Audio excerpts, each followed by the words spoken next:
Hi, thank you for joining me today on my channel. Now today's video is kind of interesting because we're going to talk about hatchets.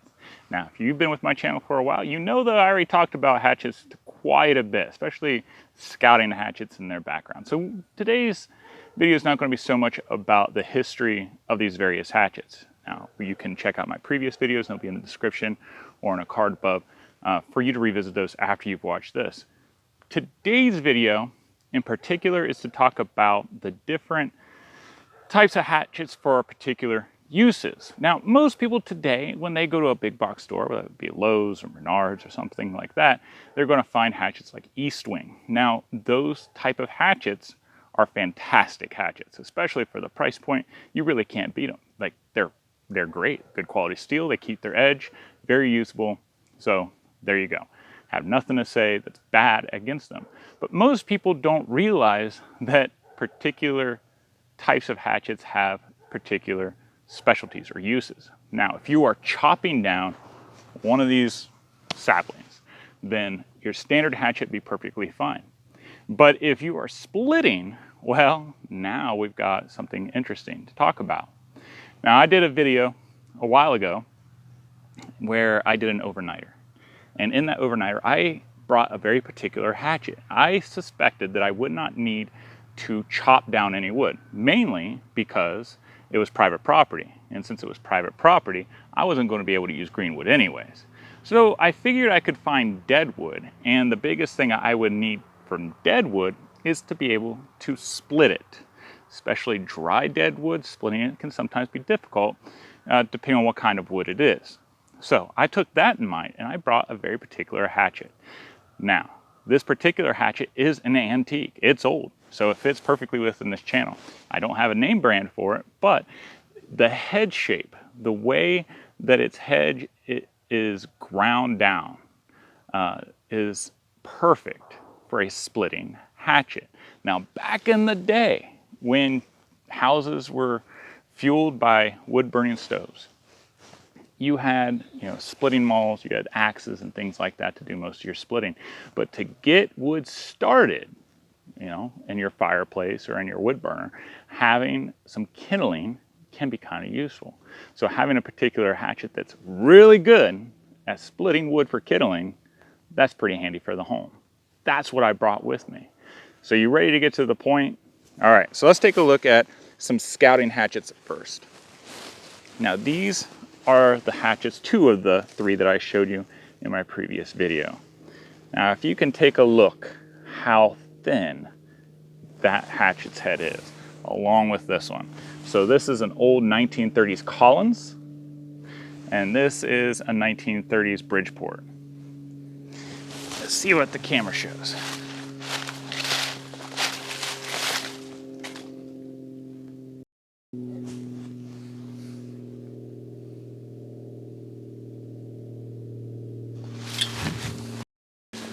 So just by looking at the profile of these hatchets, you can tell that they're meant for chopping, not splitting. Now, will they do the job in a pinch? Sure. This Collins would do a better job than this Bridgeport, but both of them are really designed for chopping, not splitting.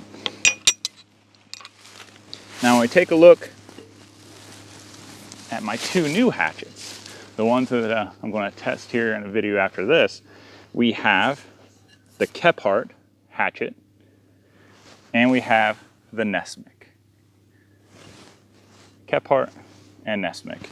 And when we compare them to even the Scout size hatchets, you can see there's a big difference.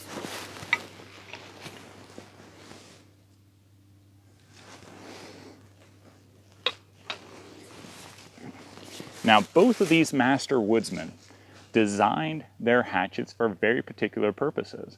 Now, if we look at Mr. Kephart's, his was just an overall general use hatchet. If we take a look at Mr. Nesmik's, well, his is a little bit heavier than this one. It's also shorter handled and it weighs about 1 pound and I think pound and 5 ounces, pound and 8 ounces, something like that. And the head has one side that's designed for chopping and the other one specifically for splitting. But once I show you the profile of it, even the profile, you're gonna be like, wow, those are pretty wide. And if we take a look at the Kephart, it's definitely more for chopping, but this is a good general use hatchet. You can split wood with this.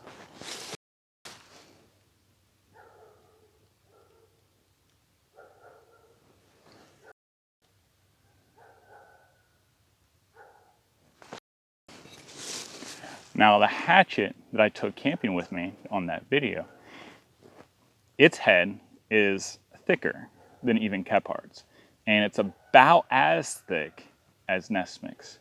This is the one I took camping with me, and this is the one that people said that it was a really dull hatchet and that it needs sharpened. But in truth, this, for what it is extremely sharp. A lot of people think that you have to be able to shave a beard with it. Honestly, that's too sharp. For the most part, because when it gets that sharp, then for the use of a hatchet or an axe, you're trying to split or chop wood, and you might run into knots and other things. So then you have an issue of damaging your edge, creating nicks, and now you're in some trouble, especially if you're out in the woods and you got a lot of firewood or you're trying to stay warm. It can be a pain in the butt to take out a nick, especially out in the field. So this is the one that I took camping with me that one time. And let's see the profile of it in comparison to your traditional big box store type hatchet.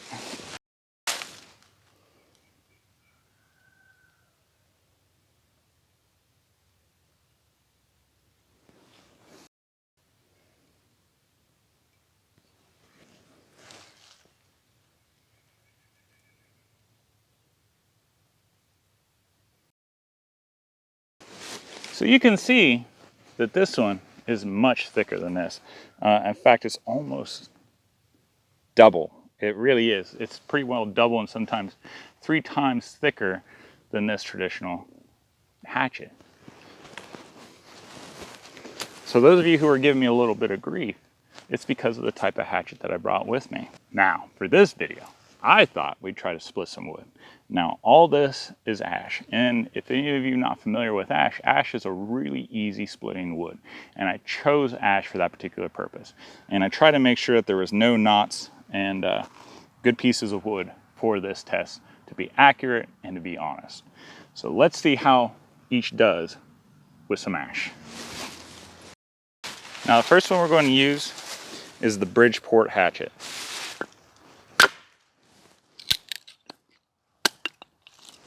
So right there, let's try again.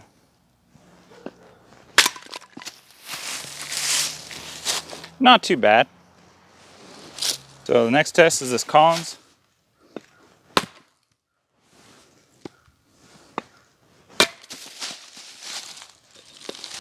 All right, now if you've liked this video, please click like. That way other people find it. It helps them out as well. You'll be doing them a big favor. That same piece of wood, different side, no crack. Bridgeport.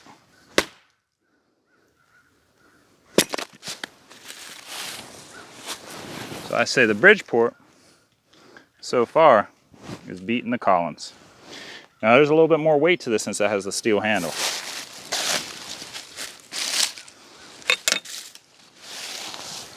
Now let's see about this antique splitting hatchet. Look at that, already nice and cleaved. Let's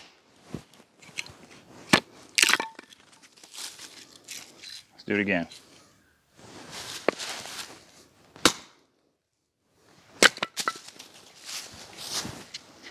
So that's the nice thing about this antique hatchet. This thing will split all day. It's just not a very good chopping hatchet. All right, so for our next test, we got this little itty bitty, lightweight Kephart hatchet. Now Kephart himself said that he chopped and split plenty of cord of wood with his hatchet. Let's see how well it does.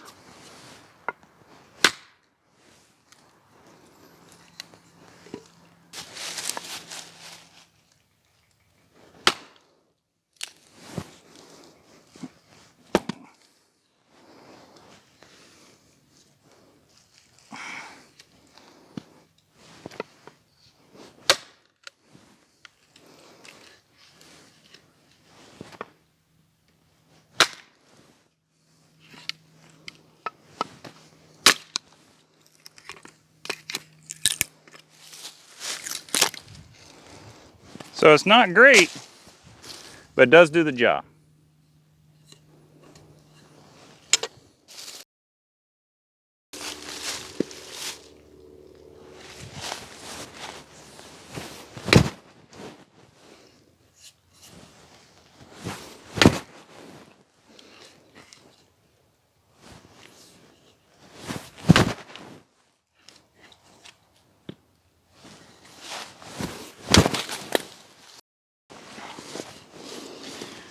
Well, I can see that double handling does a little bit better, but we're still going to end up batoning the back end to go all the way through.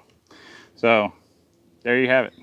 That's all right, now it's time for the Nesmic. Now this little guy here surprises me every time I use it. When I picked it up, I didn't know how well it would perform, but it does amazingly well. We're going to use the splitting side instead of the chopping side.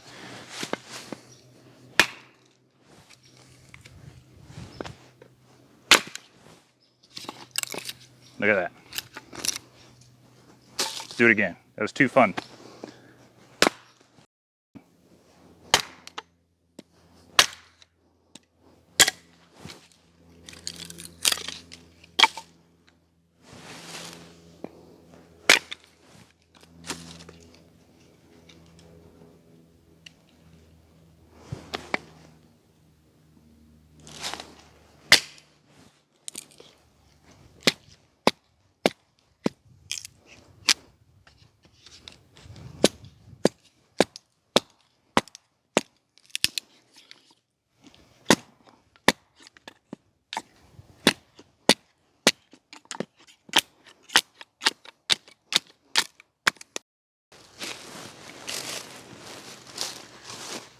All right, so out of all the hatchets that I brought with me today, 2 stood out as being ultimate performers. Now, 1 is just a really good general hatchet. But when you pick out a hatchet, you have to take into consideration the amount of weight too, not just the usefulness. If you're backpacking, you know, figuring out what are you going to use most and what skills you may have to do the other. If you've got a bunch of deadfall wood, you're not going to be doing a lot of splitting, right? So you can just use the wood that you currently have and either cut it down to size to burn your fire. But if, on the other hand, you don't have a whole lot of wood and you really figure you're going to be splitting a lot more because there is such a lack of deadfall, well, then you want a splitting one. But the hatchet that I took camping with me definitely outperformed when it came to splitting wood. And my Bridgeport hatchet is definitely the best all-around useful hatchet. It performed really well in the chopping and it performed pretty decent on the splitting, mostly because of the weight. This has an entire steel construction. It's only handled wood on the sides. That's it. So these Bridgeports, a lot like your East Wings, are going to be really good all-around performers.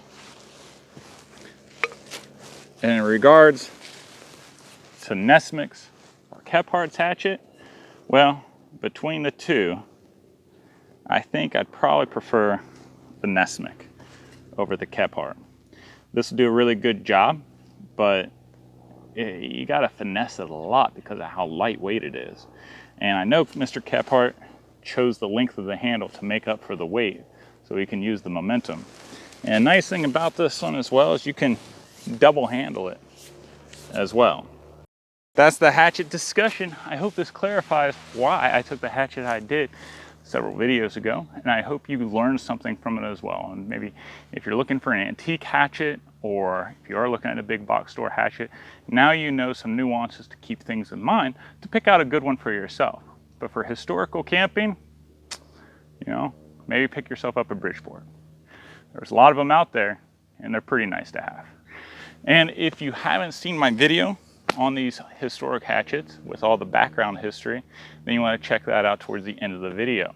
I have my cookbook that's officially out now if you're interested in historical camping or historical campcraft. There's 97 recipes in that thing, and they're all documented, all cited, 97 for you to take out into the field and try. I've tried them all with my family, and as you know, these videos keep coming up, I'll try to post some videos of some of those recipes being cooked, but they're all delicious. If you're an outdoor enthusiast, it's perfect just send me an email, and it's a digital cookbook. You'll get it right away in your email to either download on your phone so you always have it with you, or you can print out your own copy, things like that. All right, next week we're going to be talking about something you don't want to miss, and it goes a little bit more in depth into Mr. Kephart's hatchet, his knife, and his pocket knife, the trio, if you will. So don't want to miss that. I hope you guys have a wonderful week. Give a kiss out to your loved ones, and I'll see you guys next time. Take care.